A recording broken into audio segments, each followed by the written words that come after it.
It's Motown or no town, we don't come to play.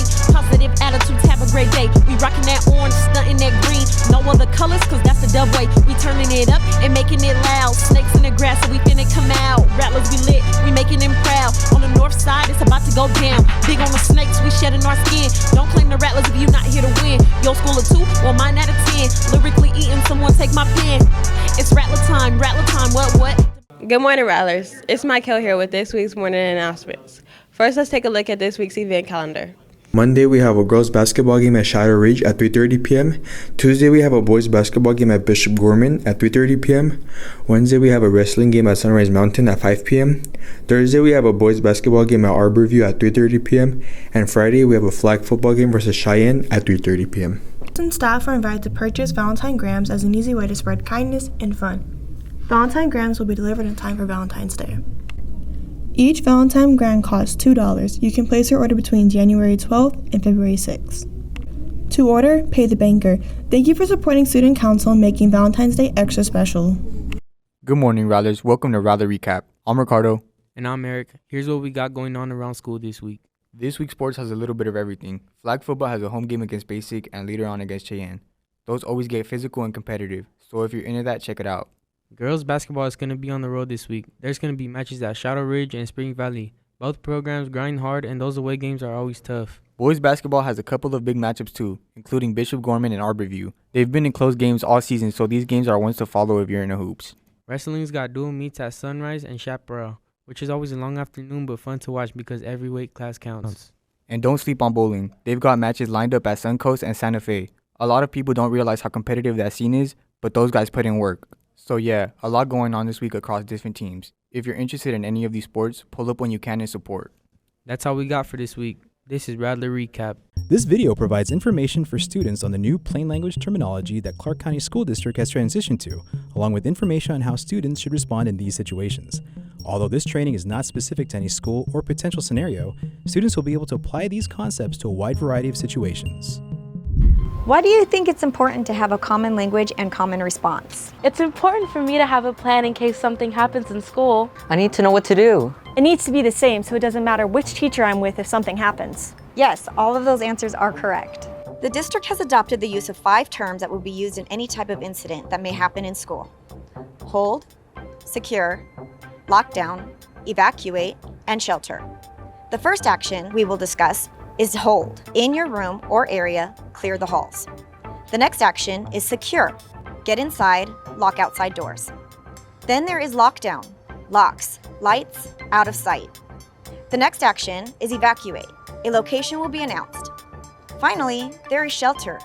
During this action, the hazard and strategy will also be announced. Let's get started and learn about hold. You will hear hold. In your room or area, clear the halls. The hold procedure could be used for a variety of reasons, most often to make sure that students don't interfere when something is happening in the halls, and the school needs to get it taken care of right away. Therefore, students and staff will stay in their classroom or area like the gym or cafeteria, even if the bell rings. Your teacher will make sure that the classroom doors are closed and locked. Will I be marked tardy if the bell rings and I can't get to my next class?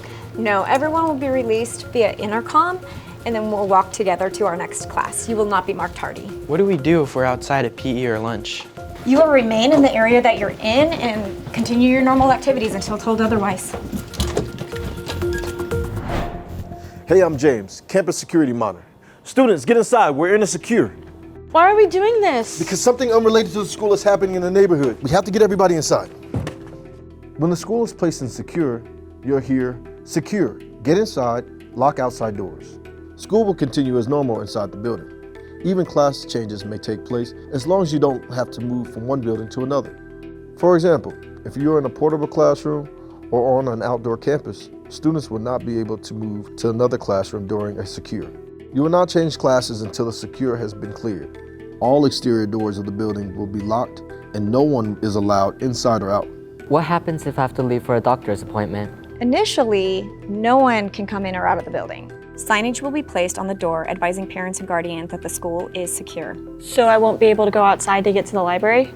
No, students will not be allowed to leave for the library if it requires you to leave the building. All efforts will be made by staff to find a solution so that lunch activities can resume as soon as possible. A lockdown is serious. Pay attention because something serious is happening inside the school. You will hear lockdown, locks, lights, out of sight. It's very important that you act quickly in these instances. If you are in a classroom, listen to the directions of the teacher and move to an area in the classroom out of view of any doors or windows. The teacher or staff member will close and lock the door and turn off the lights. Lie on the ground and cover your head. Be still and remain quiet. Do not open the door for any reason. Will I be able to text my parents? During a lockdown, it is important to remain as quiet as possible. Please follow your teacher's directions and they will let you know when it is safe to text your parents. What happens if I'm in the bathroom? If you are in the restroom and the door can lock the door and silence your phone. If the door is not lockable, then you should remain in the restroom, get inside the stall, and stand on the toilet so that you won't be seen if someone enters the bathroom. Again, remember to silence your phone and remain in the bathroom because being in the hallways may be more dangerous. What happens if I'm outside of my classroom? If you're outside and a lockdown is called, then the safest option for you is to self-evacuate. Staff may give direction where to evacuate, or you may have it independently evacuate to a safe location away from the school. When it is safe to do so, call 911 and advise them of your location. What do we do if we hear a fire alarm in the middle of a lockdown? Do not open the door or leave the classroom unless there's fire or smoke in the classroom you're in. A lockdown can be scary. It's important to support each other and follow the directions of staff. Next, we're going to look at evacuation protocol. You will hear evacuate over the PA system, followed by the location you will evacuate to. It could be a gas leak or chemical spill. Stay with your class and move quickly and quietly to that location. What if the police tell us to evacuate? This may happen following a lockdown or other serious issue. This may also happen if there is a chemical contamination. In these cases, police will come to your classroom and lead the evacuation. You may be asked to hold hands or place your hands in the air. It is important to remember that it will probably be loud and stressful, but the important thing is you are safe. Can I take my phone? You will have access to your phone. What happens if I have to move to a different location? There are some instances where students and staff will have to relocate to a safer location. There will be clear directions given to students to assist with the move to another location or school. Your parents or guardians will be notified of the situation and where and when they can pick you up. The district has procedures in place called reunification to ensure students are safe back with their parents or guardians.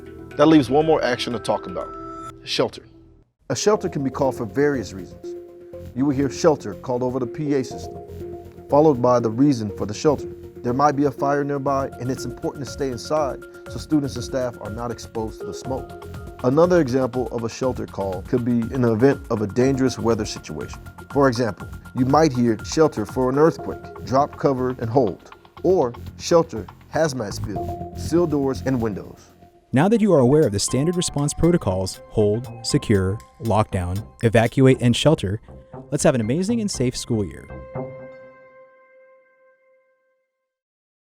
Let's check out this week's Ask Students Anything.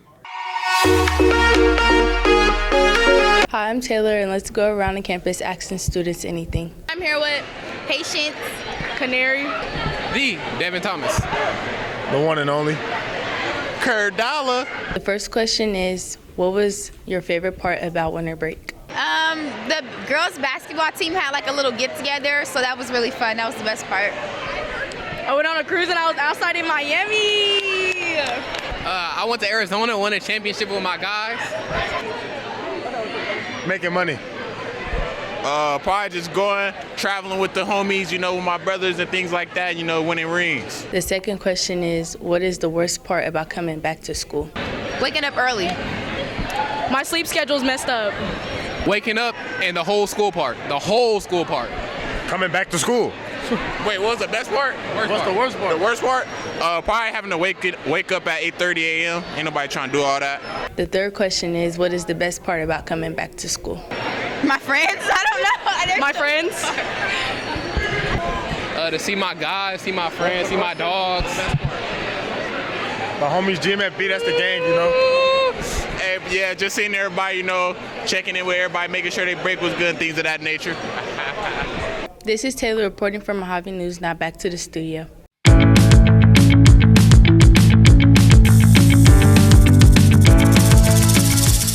Welcome to Mojave Debates. I'm here with David Johns Velasco III. Kamori. This week's debate is, what's the better pizza? In my opinion, the better pizza. If you know, you know. If you've been around, you've been around. Naked Pizza, best pizza ever to come out of Vegas. You gotta taste Marco's. To be honest with you, Naked Pizzas, there's only been one store open. It's exotic. Like, you'll never try pizza like it. Everything's great. A tier, everything. Not even A tier, S tier. Marco's. Like, come on, bro. My grandma go to Marco's.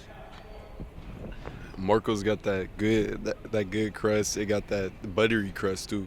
It got good cheese, a good cheese pool. It's cooked well. It's made well, and we all know why. What's it called? It got one location on his. Hey, I'm gonna keep it real with you. Okay, we have one location, but they generate so much money off that one location.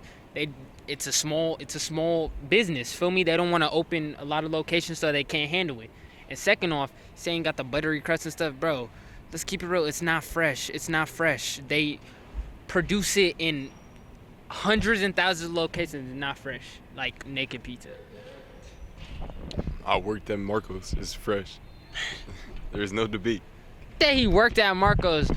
Bro, okay, you know dang well you go to Marco's, you get the dough out of it's basically in a freezer. It's been sitting in a freezer for months, bro. It's been sitting in the freezer for months. We get ours fresh. We make the dough. You not making no dough, bro. You get that out the microwave freezer. You microwave it for a little bit, flip it around, and you're not even doing the flipping. Let's keep it real, bro. So you not flipping no pizza. Use the one putting the sauce on it, bro. That weak sauce, and it's in a can, mind you. Like, come on, bro. We make the sauce and the dough from scratch. He think he tough now. He works at Marco's. He does all that, right? Bro, as a grown man, bro, I know what pizza, real American pizza. My origins are from New York. I got the Tim's on, bro. I'm really from New York. Like, that's my origins. Naked Pizza never, ever in my 17 years of Las Vegas, I've never tried a pizza that good. Marco's Pizza, bro, like I said, my grandma eats that, and she has no teeth, and she can't taste anything. So, of course, you have a butter. Gang, you don't even know what buttery crust is, bro. Like, come on. Are we serious? Same guy talking that said Arby's burgers are good, mind you. Little Caesar's got pizza, Naked Pizza wiped down. Mind you, he said Marco's, now it's Little Caesars. So now he can't even think. He can't even think, gang. Now he promoting Little Caesars. Is it Marco's or Little Caesars, bro? Like, grown man, by the way. As a grown man, you got two options now? He said the instructions were what is the best, not just name random pizza spots, gang. Come on, bro. Son, the argument was, what's the better pizza? I was saying that cheaper pizza got your place wiped down. Okay, first off, he said cheaper pizza. As a man, I don't care what the price is. If it's good, it's good. He said cheaper pizza. Okay, Naked Pizza got good prices and good quality. Marco's Pizza, okay, it's expensive in buns. Like, come on, bro, grown man. I have a job, gang. I provide. Of course I'm gonna find a good deal. Naked Pizza got good deals and good quality. Marco's, gang. I want you to name 5 people y'all know that eat Marco's Pizza. Like, they pull up, they link up, and like, yo, bro, let's get some Marco's Pizza. Come on, bro, grown man. If you know, you know, pop up to Naked Pizza, bro. If Naked Pizza was so good, why'd they close down? Naked Pizza closed down due to the owners getting old, so they sold their franchise. So, as me, if I'm old, I'm selling it. Before I die, I'm selling my company as a man. So, know your information before you say something. Because I guarantee you, this guy has never been to Naked Pizza, so he can't even debate about it. I've been to every pizza spot basically in Vegas, and nothing compares to Naked. That's it for this week's morning announcements. Remember, Rattlers, be great today or not. The choice is yours.